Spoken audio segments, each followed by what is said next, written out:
So there. You are not on camera. But just keep in mind, if you do ask a question at some point, you will be on the audio. You won't be visible, but your voice will usually be picked up, which is nice for the folks who can't. They're nice people. Zoom in. They're old students of mine. Don't worry, they're not weirdos. Hi. But I'm just saying, like, if your question gets heard, that's a nice thing for them because they learn from your questions. Okay, so let's drop in, take a few breaths with the eyes closed or partially hooded if that feels better for you, gazing downward at an angle, and let's settle in as we shift from the outer world to the inner world, or travel into the inner dimension as psychonauts. Let the breath draw you in. As you draw that breath in down to the belly and release tension with the out breath. Let's sigh a few times, if you want to. Ooh. Sometimes it's nice. Sighing is also good for the liver, they say in Chinese medicine. Exhale. It helps detoxify the liver, let off some anger. Our liver carries that when it's toxic. Inhale. That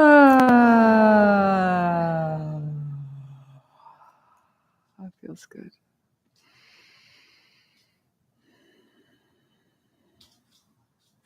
Let's take a moment to arouse our motivation for our time together. Bodhicitta, the spirit of awakening for the benefit of all beings everywhere. Really let that be your own prayer with meaning, aligning you like a ballast on a ship, aligning you towards the trajectory of waking up for your own benefit, for the benefit of those around you, and beyond.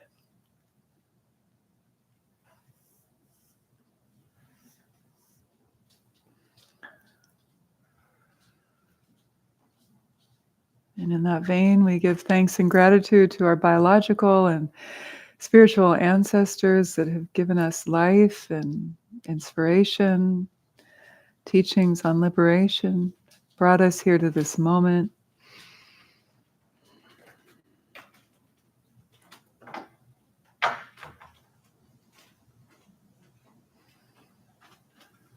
Acknowledging the land that we're on, giving thanks and gratitude to Mother Earth and all the nourishment and support she gives us. The other elements of air, fire, water, and space. Spirits of the elements. In common rituals such as Tantric Buddhist rituals, there's a request to be blessed and ask permission to practice, to enter into ceremony and practice, requesting the elemental spirits to grant us access and blessings because we're in their space. So we can feel that. And we also feel the elements within our body, aligning with that intention, right relationship with the natural environment as best as we can.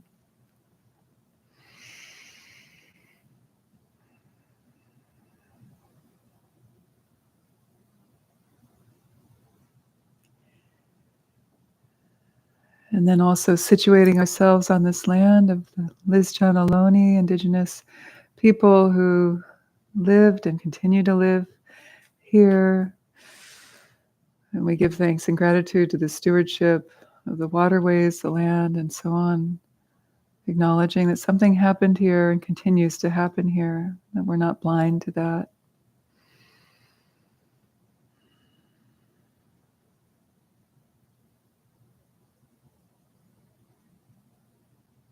And also acknowledging that we are here from so many different backgrounds, bringing so many different complex experiences to this moment of study of this Dharma from South Asia, Southeast Asia, Central Asia. Many of us may not be indigenous to these places. So we come and enter this domain with humility, curiosity, open-mindedness, and respect.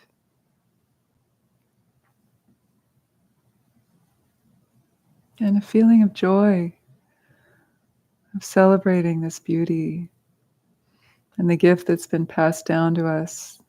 Thank you, thank you, thank you.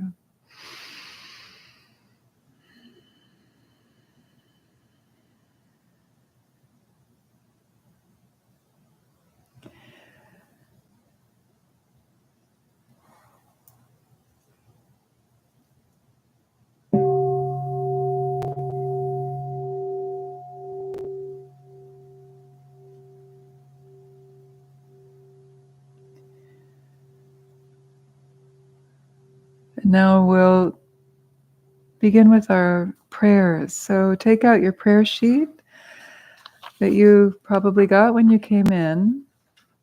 We begin every Tuesday night with this prayer to Narayani, the goddess who removes suffering and takes away the afflictions of all beings.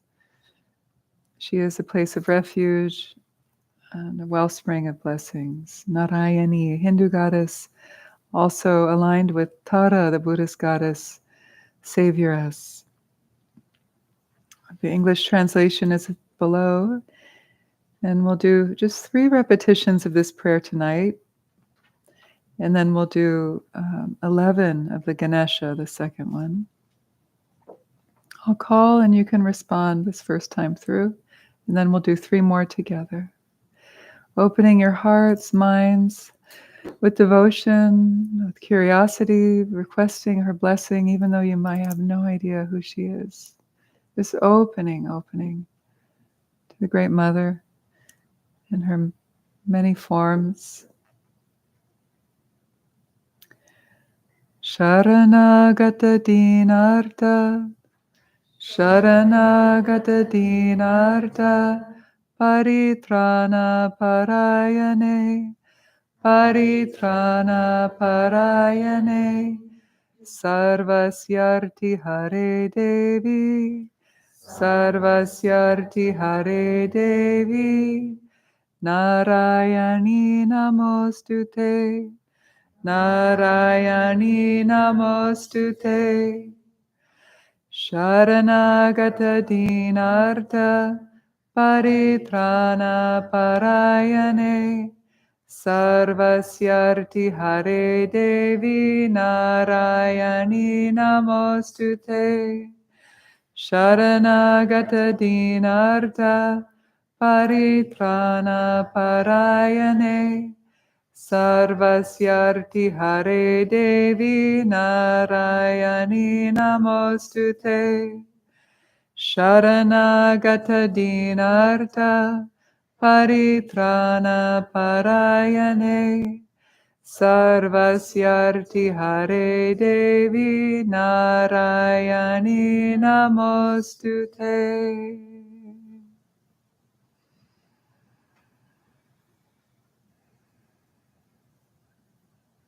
And Sri Ganesha, remover of obstacles, blessing our path of learning. May our intellect receive the beautiful teachings of the Dharma and bring them to fruition. I'll call and you can respond each line, and then we'll do 11 together. Vakratunda Mahakaya, Vakratunda Mahakaya, Surya Koti Samaprabha, Surya Koti Samaprabha, Nirvignam Kuru Me Deva, Nirvignam Kuru Me Deva, Sarvakaryeshu Sarvada, Sarvakaryeshu Sarvada, Vakratunda Mahakaya, Surya Koti Samaprabha, Nirvignam Kuru Me Deva, Sarvakaryeshu Sarvada,